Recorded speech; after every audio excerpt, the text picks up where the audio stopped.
Nous nous tournons souvent vers le passé pour nous comprendre.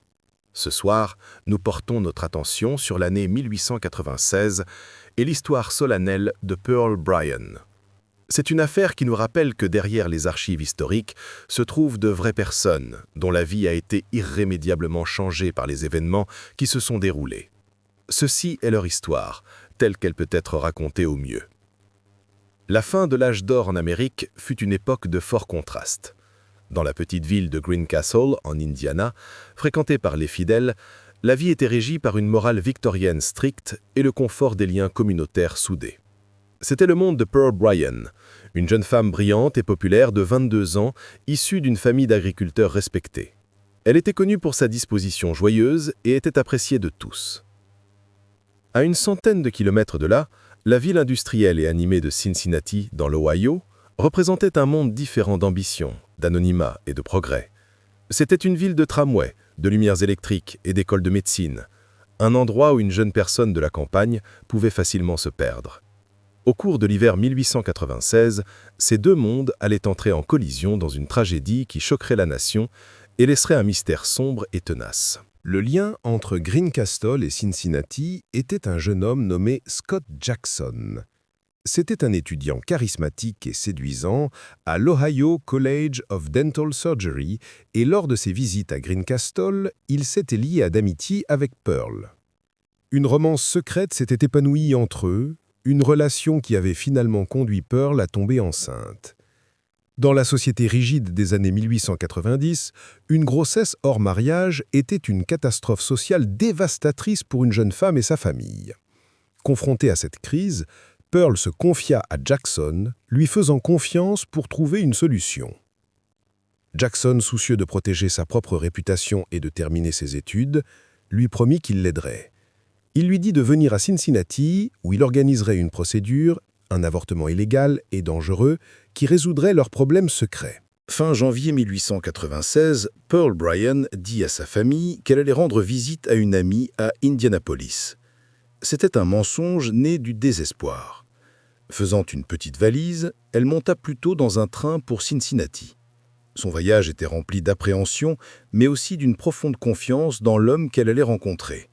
C'était une jeune femme, issue d'un milieu protégé, gérant une situation qu'elle ne pouvait partager avec personne. Sa réputation, son avenir et sa vie étaient désormais entièrement entre les mains de Scott Jackson. Alors qu'elle voyageait, des champs familiers de l'Indiana rural vers la métropole crasseuse et tentaculaire sur la rivière Ohio, elle ne pouvait pas savoir qu'elle se dirigeait non pas vers une solution, mais vers un complice, une trahison et un destin d'une horreur inimaginable. Dès son arrivée à Cincinnati, la situation de Pearl se détériora rapidement. Scott Jackson la rencontra, mais l'aide médicale immédiate promise ne se matérialisa pas. Au lieu d'être emmenée chez un médecin, elle fut déplacée entre plusieurs endroits au cours de quelques jours. Jackson s'était assuré l'aide de son ami et compagnon étudiant en médecine dentaire, Alonzo Walling. Ensemble, ils emmenèrent Pearl dans un saloon, puis dans une pension de famille. Il devint clair que Jackson n'avait pas de médecin professionnel prévu. Les preuves suggèrent que Jackson tenta lui-même de pratiquer l'avortement, mais qu'il échoua. Pearl se trouvait désormais dans une position précaire et de plus en plus dangereuse. Elle était souffrante, loin de chez elle, et entièrement dépendante de deux hommes dont l'objectif principal n'était pas son bien-être, mais la dissimulation du secret qu'elle portait. Dans la nuit du 31 janvier, Scott Jackson et Alonzo Walling décidèrent d'une dernière ligne de conduite. Horrible. Ils louèrent un cheval et une calèche dans une écurie près du collège dentaire. Avec Pearl, qui était probablement faible et peut-être droguée à la cocaïne que Jackson avait acquise, ils quittèrent la ville, traversant le pont au-dessus de la rivière Ohio gelée jusqu'aux terres agricoles froides et désolées de Fort Thomas, Kentucky. Dans un endroit isolé, loin de tout témoin, ils immobilisèrent la calèche.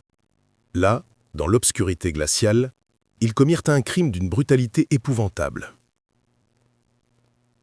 Pour s'assurer qu'elle ne pourrait jamais être identifiée, Scott Jackson, utilisant les compétences qu'il avait acquises en tant qu'étudiant en médecine dentaire, décapita Pearl.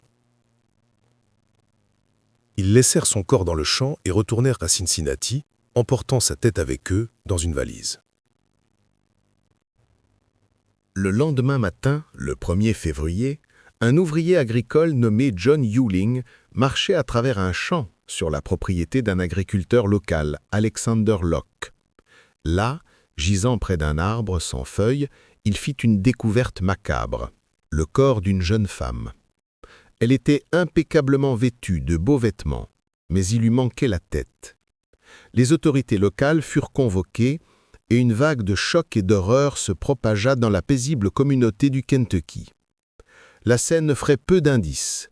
Il n'y avait aucun signe de lutte et le sol était gelé, préservant peu de preuves. Le défi immédiat et écrasant pour la police était d'identifier la victime. Sans sa tête, elle était un mystère complet, une victime sans nom d'un crime aussi déroutant que sauvage. L'enquête commença avec la seule preuve distinctive disponible, les vêtements de la victime et, plus important encore, ses chaussures. Les chaussures étaient d'une qualité particulièrement raffinée, avec un motif de cuir verni à double couture distinctif. Les enquêteurs parcoururent inlassablement les cordonniers de toute la région. La percée se produisit lorsque les chaussures furent retracées jusqu'à un fabricant dans l'Ohio qui les identifia comme un style sur mesure vendu à un cordonnier spécifique à Greencastle, Indiana. Lorsque le cordonnier de Greencastle se vit présenter les chaussures, il reconnut son travail et se souvint les avoir vendues à une seule personne, Pearl Bryan. La victime avait enfin un nom. Sa famille, qui attendait anxieusement des nouvelles, confirma qu'elle avait disparu. La recherche de son meurtrier avait désormais un point de départ clair, l'homme qu'elle était allée voir à Cincinnati. L'identité de Pearl étant confirmée, l'enquête se déplaça rapidement à Cincinnati et se concentra sur Scott Jackson. Les détectives le trouvèrent à sa pension de famille. Dans sa chambre, ils découvrirent la valise de Pearl Bryan, toujours remplie de ses affaires. Ils trouvèrent également des vêtements appartenant à la fois à Jackson et à son colocataire, Alonzo Walling, qui étaient tachés de sang. Les deux hommes furent immédiatement arrêtés. Initialement, tous deux nièrent tout, mais sous un interrogatoire intense, leurs histoires commencèrent à s'effondrer.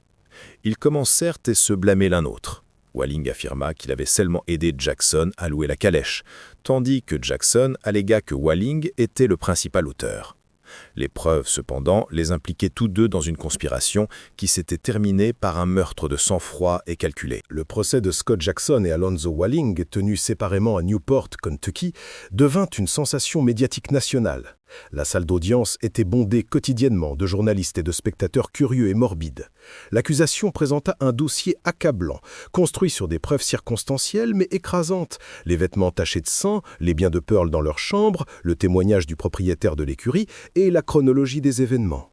La défense fut chaotique, chaque homme essayant de dépeindre l'autre comme le cerveau et le meurtrier.